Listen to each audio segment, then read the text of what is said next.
Shalom, saudara kekasih, para wanita-wanita Allah yang luar biasa. Pada kesempatan kali ini, kembali bersama dengan saya, beberapa menit ke depan, kita akan melihat bagaimana peran seorang wanita dalam sebuah keluarga. Para wanita kekasih di dalam Tuhan, bahwa wanita sangat berperan penting dalam sebuah keluarga. Dan mungkin saat ini lagi di rumah menyaksikan tayangan ini, saya berharap kita semua para wanita boleh menikmatinya, boleh melihat kembali bagaimana peran kita sebagai seorang wanita.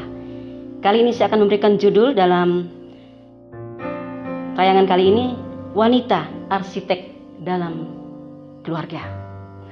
Mengapa harus wanita? Kenapa tidak yang lain? Karena wanita merupakan peran yang terpenting juga di sebuah keluarga.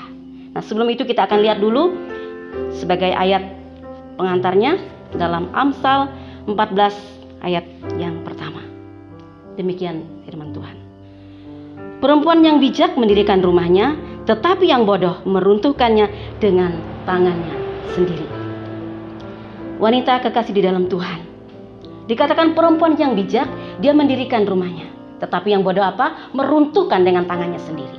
Kemudian arsitek, kita tahu semua apa itu arsitek. Tentunya dia seorang perancang yang ahli pakar.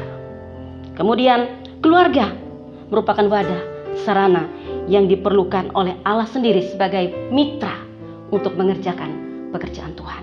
Nah, jadi sangat berperan penting wanita kekasih dalam Tuhan, bahwa dalam sebuah keluarga adalah seorang wanita.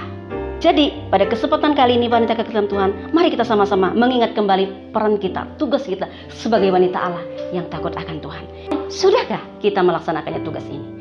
Sudahkah kita melaksanakan tugas ini sebagai penolong, sebagai pendamping, sebagai penghibur, juga sebagai tandan anggur yang manis? Oleh sebab itu wanita kekasih Tuhan, maka saya katakan kitalah yang menjadi arsitek dalam keluarga itu, membentuk, mengatur, menata sehingga keluarga kita itu bagus, tertata dan menjadi sebuah keluarga yang baik. Nah, kali ini wanita kekasih Tuhan kita belajar bagaimana menjadi seorang arsitek yang baik di sebuah keluarga kita. Nah, kitalah yang harus berperan dalam tugas ini. Yang pertama adalah seorang penolong. Dari sinilah wanita kekasih dalam Tuhan dimulai. Sangat diperlukan seorang arsitek yang handal, yang tangguh, bahkan yang takut akan Tuhan. Maka ada istilah wanita kekasih Tuhan, di balik pria sukses ada seorang wanita yang tangguh. Siapa dia? Dia adalah istri atau seorang wanita. Nah, bangunan pasti bagus. Bukan cuma bagus, tapi teruji kualitasnya. Seperti itu juga bahtera rumah tangga kita pasti bagus dan teruji kualitasnya kalau seorang arsitek ini mengerjakannya tugasnya dengan baik.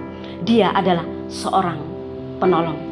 Menolong di mana? Wanita kekasih Tuhan, dia menolong dalam segala perkara kepada suaminya, pada anak-anaknya dan seluruh keluarga. Nah, dia menolong, menghibur suaminya, memberikan kekuatan, bahkan memaksimalkan fungsi seorang suami. Jadi tugas kita sebagai arsitek ini tadi, penolong, memaksimalkan fungsi seorang suami dalam dia mengerjakan tugasnya, baik dalam pekerjaannya, baik dalam pelayanannya. Nah, ini wanita kekasih Tuhan. Jadi sangat penting sekali kita mengerti tugas ini, seorang penolong. Nah, jadi dalam istilah seperti sering kita katakan, bukan menodong, bukan merongrong, tapi menolong. Kemudian yang kedua, wanita kekasih Tuhan, sebagai pendamping.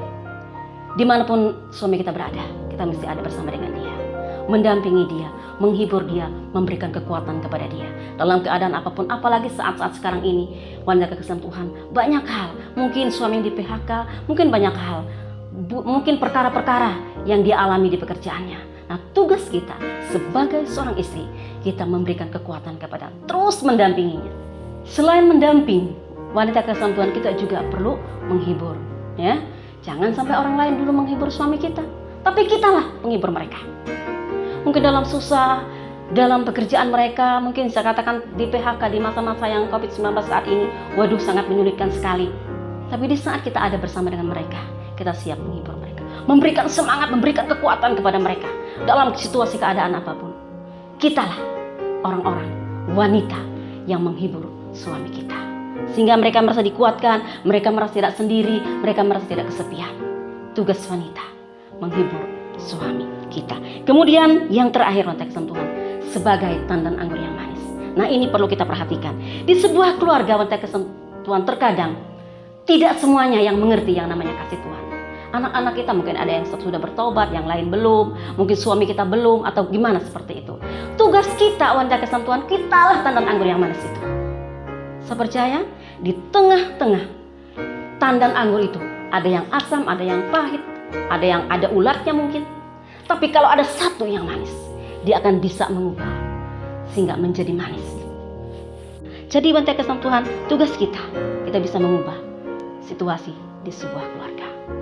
Walaupun situasi dalam keluarga kita mungkin belum semuanya sudah menerima Tuhan, belum semua seperti yang kita inginkan, tapi saat kehadiran kita di sana, wanita tadi di rumah tangga itu menghibur, mendamping, memberikan kekuatan, memberikan semangat baik kepada pasangan hidup kita, kepada anak-anak kita, keluarga kita, maka mereka akan merasakan dikuatkan, dipuaskan, dan mereka merasa berbahagia. Maka tidak jarang wanita kasih Tuhan, anak-anak kita mereka suka di rumah. Jangan ada istilah mereka merasakan untung kalau mama tidak di rumah, karena kita cerewet, kita mungkin memperkatakan hal yang tidak.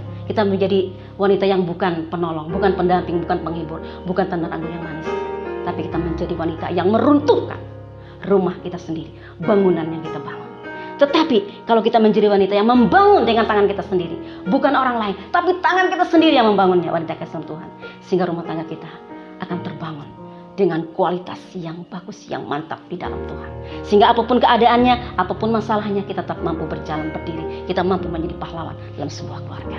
Apabila kita bisa melaksanakan tugas ini di hadapan Tuhan, kita menjadi seorang arsitek dalam sebuah keluarga. Sehingga kitalah yang menjadi power yang lebih kuat dalam keluarga itu.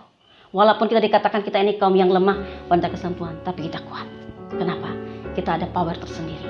Ya, kita punya kekuatan tersendiri. Kita bisa berlutut berdoa di hadapan Tuhan. Maka tidak jarang wanita kasih Tuhan, kita ini sebenarnya berbangga hati menjadi wanita, karena kita diciptakan dari tulang.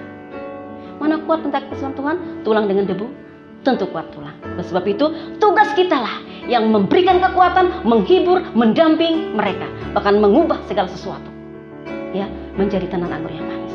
Saya percaya lewat firman Tuhan hari ini kepada kita semua, kita akan dihiburkan dan kita akan dikuatkan. Kita dibangkitkan kembali untuk kita kerjakan tugas mulia kita sebagai penolong, pendamping, penghibur, dan tandan anggur yang manis. Saya percaya dan saya yakin keluarga-keluarga wanita kasih Tuhan dimanapun tadi berada pasti menjadi keluarga yang manis, yang berbahagia, yang bersuka cita walaupun dalam keadaan saat sekarang ini yang sangat menakutkan. Terpuji nama Tuhan, kiranya lewat firman Tuhan kali ini boleh menghibur kita semua dan Tuhan memberkati kita semua. Shalom.